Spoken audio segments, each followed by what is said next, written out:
The recent murder of a homeless man near several Bend businesses has some employees pointing to ongoing problems in the area. Matthew Draxton looks into what they describe as a growing problem. It has definitely gotten worse in this area. I mean, I've been in this location for 30 years, and the last, I don't know, 5 to 8 years, it has just really increased dramatically.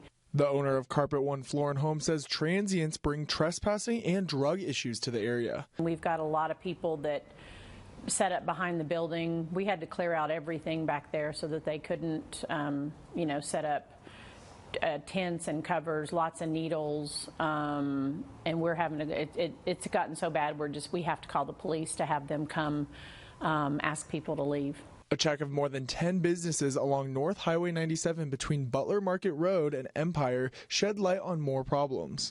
Many employees complain of homeless individuals trespassing. Recently, as we were leaving work, my coworker warned me to be careful because there was somebody yelling loudly and walking down the street who seemed not to be really very coherent and a little bit, unpredictable.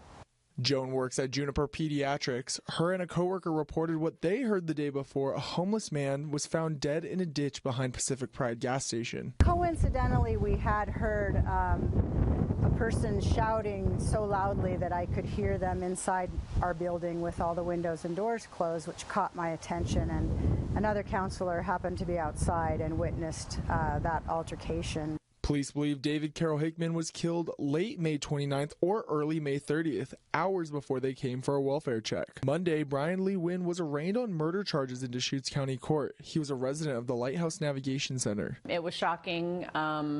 There's a 62-year-old man that we haven't seen in about, almost a week now. And we're concerned that it was him. He was a very nice man.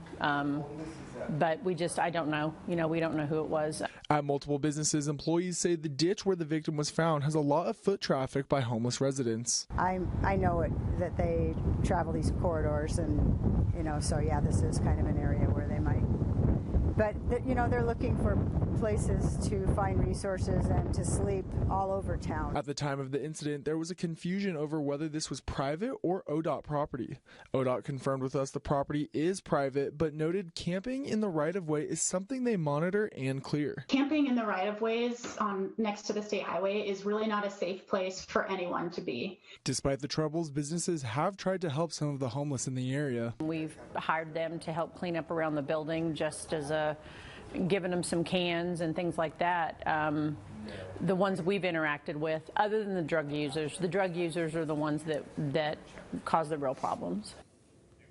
Bend police recommend businesses hit by crime or concerned about safety should get high-quality video surveillance. They also say to call the non-emergency number or call 911.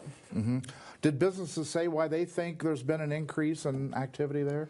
Well, they have a hunch that it has to do with the closure of Hunnell to the homeless, as well as the close proximity of the county jail, as well as Bethlehem Inn. All right. Thank you, Matthew.